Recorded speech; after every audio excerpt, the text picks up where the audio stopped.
how's it going? So I'm standing in the shadow of the famous Nakatomi Plaza as seen in the movie Die Hard. Anyway, it's time for SMG viewers' comments. Let's get right to it.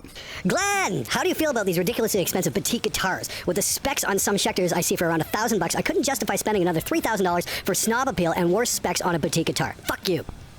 There are two things you need to worry about when buying a guitar. Number one, does it stay in tune? And number two, does it sound good?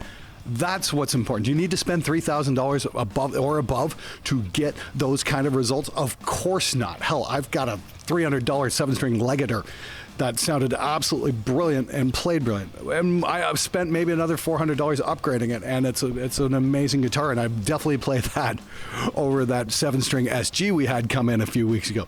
Looked great, didn't stay in tune for shit, and that's what makes it a piece of shit. Just because it's expensive doesn't mean it's good. Glenn! I've recently started buying hardware, and of course, I'm already looking way into the future and way ahead of my budget. I'm currently running into various preamps and into the line inputs of lower level interfaces like Scarlett's and Fire Studios. The next step up in interfacing will likely be an Apollo, but honestly, I feel like I'm going to spend that much money. I'd rather just buy an optical unit and go from that into converters, skipping another interface with its own internal pre's. Any thoughts of this is a good idea? Cheers and fuck you, Alex. Well, that really depends on what you're looking for. If you're looking to just add more channels without pre's, I guess you can do that. If you have enough preamps kicking around, say if you're doing drums or that kind of thing. That being said, the Apollo interfaces are outstanding, but if you're into doing like more live streaming, I'd say go with the RME stuff because it does loop back, whereas the Apollo stuff does not and can be a gigantic pain in the ass, much as I've learned the hard way working in Harmony Studios. You know, adding on a bank of extra channels should be no big deal. My absolute favorite solution for that is the Audient ASP 800 or the 880. It's got 8 preamps, just connects via ADAT. It's clean as hell. The preamps are stellar. They're kind of somewhere in between, like say a Grace and an API. You know, they're super clean, not pristine clean, but they are extremely clean. And I've gotten some great results with them. If you check out my video for mixing metal with waves, this song As the Empire Falls, we track the bass and guitars through the Audient pre's, and yeah, I've got zero complaints whatsoever. And that's the thing, you know, it's like I haven't put on a record before and ever gone, wow, those preamps sound really amazing. Wonder why that is. How do you get a recording to sound good at low volume and high volume? What is the best thing to mix on? Headphones, expensive speakers, cheap speakers? How do you balance the mix to sound good on everything? I've had some recordings that vocals sound low on some speakers and loud on others. Ooh, this is the real trick. The idea is just experiment and play your stuff on all kinds of different speakers and setups. My litmus test has always been the car stereo, and it's ideal because the car is made of metal and it doesn't keep the bass frequencies in so they can cancel out with each other. You get a much clearer picture of what's going on, especially in the low end. That, and there's not a lot of parallel surfaces. So I would recommend bring your stuff out to the car. That should be your real world test right there. And if you don't have a car, I don't know, Uber with somebody, see if they'll let you play something on their car stereo. There's always solutions. There's always a way. The question is, how far do you want to push yourself to get the results you want to get? Hey Glenn, I just moved from a detached house to a townhouse. Sorry about your luck, dude. Essentially, I'm stuck on headphones for the foreseeable future. How do I approach getting good mixes? Is there a particular set of cans I should buy? Thanks, and cheers from Seattle. That's not going to have an easy answer, and I understand that's the situation for a lot of people. You don't have a detached house to play in, so volume can be kind of a pain in the ass. I would say you could mix on monitors. You're just going to have to keep your levels lower, which is absolutely fine. You can do that and get great results by listening quietly on monitors. You'll find you won't get as much ear fatigue anywhere nearly as fast either, so that is something to bear in mind. There are some software solutions coming around right now. I know Waves has got something, and I was testing something out at NAMM by a company called Audis, where you can actually pull up basically a digital sample of a mix room and run that on headphones. So I want to investigate that a little bit more closely and see what kind of results we can get using that stuff, because I think that's going to be, if it works as promised, is going to be a killer solution for many, many of you guys out there. And now it's time for... You bag out on religion. Well, let's be honest, Christianity. Yet I'm willing to bet you're pro-Islam. Fucking moron. Well, there's some of that world-famous Christian love we've been hearing about so much. Or is this guy one of those not real Christians? Because I keep hearing about that all the time, too. But I've never, ever seen a church of fake Jesus. I've been looking for one for a while, but yeah, just for all the advertising Jesus Christ Incorporated does, I've never actually seen one of those. But I've said this numerous times in replies and comments and whatnot. And I guess I have to just come and spell it out. I can't believe this person hasn't heard me say this, because it's been said numerous times on the show, but apparently it has to be repeated so even the knuckle-dragging idiot can understand. All religions are equally worthless. They're all complete waste of time. Okay, so for those of you guys who didn't see Monday's episode where I did the cock blocker update, and if you're wondering where your pedal is, please watch that video. It goes into a little bit more detail on what's going on. Yes, they're being made. Yes, we're cranking them out as fast as we can. And yes, they might get stuck in customs for a few days. And as stated in Monday's video, we've only got a few left and they're going to go quick. And once they're gone, that's it. So this is kind of like the last hurrah for the SMG cock blocker noise gate. Get it while you can. And if you're on the fence about just how good this pedal is, don't take my word for it. Check this out. Got mine in the mail the other day, and I love it. It really clears up the nasty frequencies gain creates, and I've got a feeling I'll use this on every track I record from now on, and I can't wait to see what else you might produce. Rock on, Glenn. Dude, thank you so much. I'm glad you love the pedal. I hope it serves you for many years to come. The YouTube reviews do not do this gate pedal justice. This thing is insane. That's what I've been saying since September. The cock blocker is killer. So clean and crisp. Yes, it is. Quiets down the 5150s. What an epic pedal. Why, yes, it is. It's a real shame it's only going to be around for a few more days. Get yours today. Anybody who has questions about the cock blocker, I got mine a few days back, and it's every bit as good as Glenn, Trey, Ola, and Fluff all claim. It's the best pedal-based gate on the market, hands down. The only way that it could be improved is to maybe have individual thresholds for each side of the pedal, loop and guitar in outs. This thing is worth every last penny. Well, thanks so much, Phil. I'm glad you love the pedal. It's a real shame it's only going to be around for a few more days. So I say to all you guys out there, if you do want to get one, please get one today because they're not going to be around for very much longer. Thanks to everybody who did buy one. Glad you guys are liking them. Here's a question. Why are people afraid to commit to the sound in recording? Messing around with plug-in to no end versus dialing in a sound and sticking with it.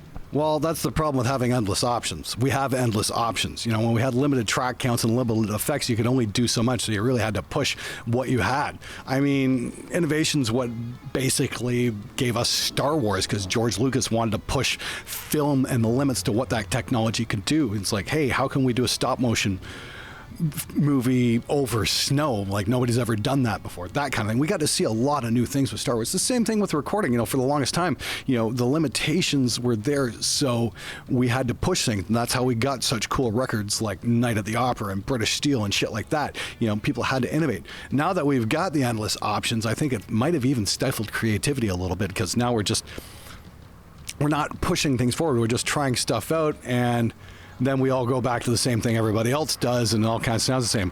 Now, instead of pushing the envelopes, we're asking for somebody else's presets. So that is a problem to a certain extent. When it came to guitar sounds, yeah, because when I first got reamping, I would reamp obsessively. I'd reamp an album maybe 10, 20 times till I was finally happy. And the other thing is knowing how to dial an amp in and knowing what to look for when you're dialing that amp in. That goes a very long way into helping find the tone for the record. So there is that as well. There is a learning curve there. By the way, my lesson Total Heavy Guitar will be coming out next month sometime. I've been working on it for about 2 years, and it's everything I know about recording guitars all wrapped up into a 4-hour lesson. It's going to be super cool. Make sure you watch for that. Anyway, yeah.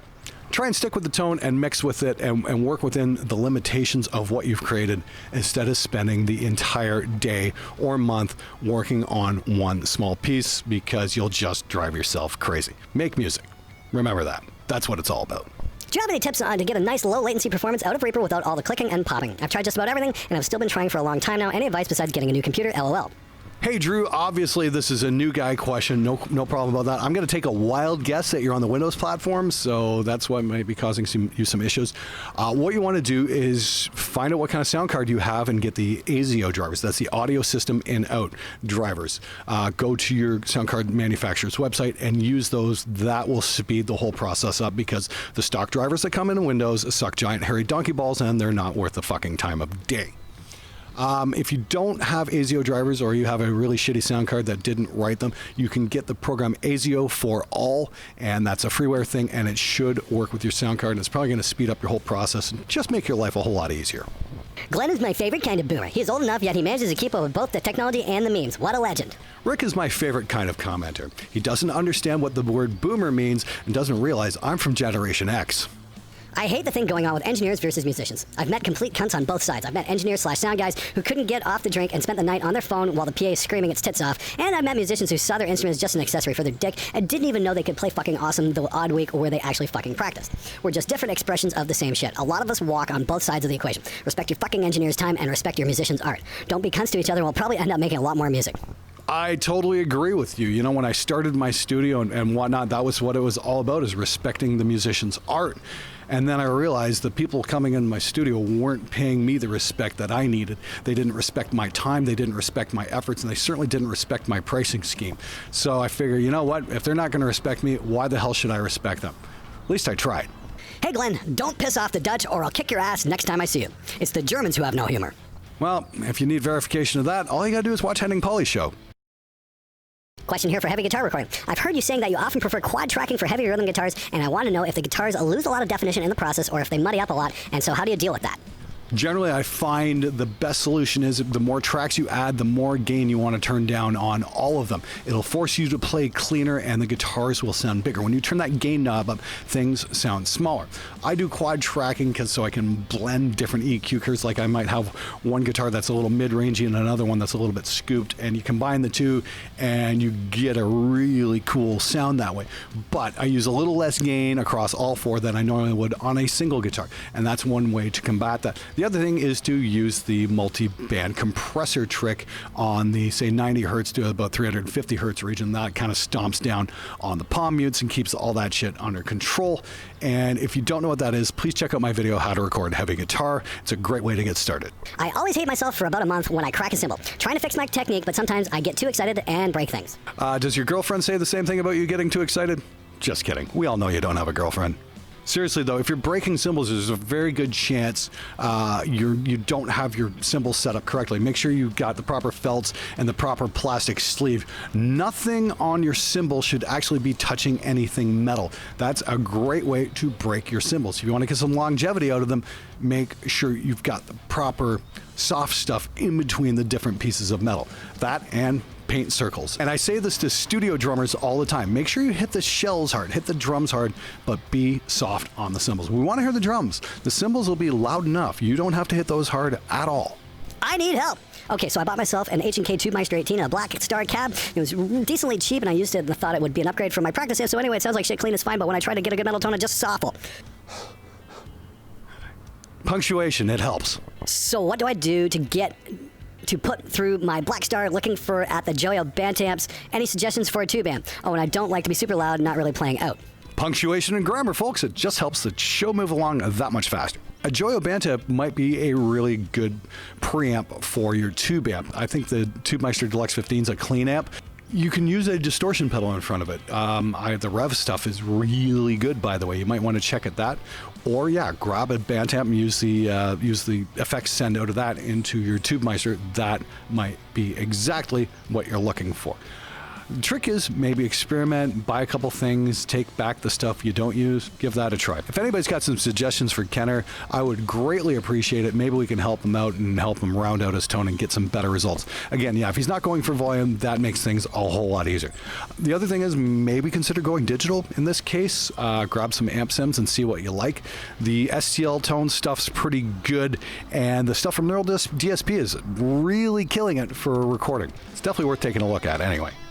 Glenn! I'm an internet radio broadcaster looking for a new mic. The Lewitt sounds pretty good, but I was wondering your thoughts on something like an SM58 or suggestions that would have for a mic for the $100 to $200 US price range. Any help would be much appreciated. And also, I listen to Queen's The Prophet song when you recommended on an old Viewers Comments episode. Fucking life changer, that one. There goes a plane. Well, if you're doing internet broadcasting, I maybe recommend saving up a couple $100 more and getting an SM7B. That's a great voiceover mic. I'm using the Lawton Audio LS208 on my desktop stuff, and it's just simply phenomenal. I love the sound of that mic. That's about $600 though, but it's worth every single penny, and you can guarantee that mic is going to last you a lifetime. 58 is good for like handheld stuff at live shows and whatnot, but I don't think it's going to quite have the depth you're looking for when it comes to broadcasting. Maybe take a look at some of the USB-based condenser mics though. Like I'm going to be taking a look at some Samson stuff that should be pretty cool for exactly that sort of thing. I know we were talking with them at NAMM. They want to do something, and yeah, I'm going to take a look at that. So make sure you're subscribed to the channel, you hit the notification bell, all that kind of stuff, because you're going to want to see how that video turns out. Anyway, from Nakatomi Plaza in Los Angeles, California, I'd just like to say thank you so much for watching. Thanks for subscribing, and if you haven't, get on my Discord, come hang out. Today, actually, I'm shooting this on the Sunday before this episode airs. We're going to be playing Counter-Strike with a few of the fans and the members and that kind of stuff. It's going to be a lot of fun. So if you haven't got on Discord, check it out, come hang out. It should be a lot of fun. I haven't played Counter-Strike in years, so I'm probably going to get my ass kicked, but I haven't played video games in a while, and I kind of need a break, to be honest with you. Thanks again for watching. I'll see you guys next time, and once again, please hit that fucking subscribe button. It just helps.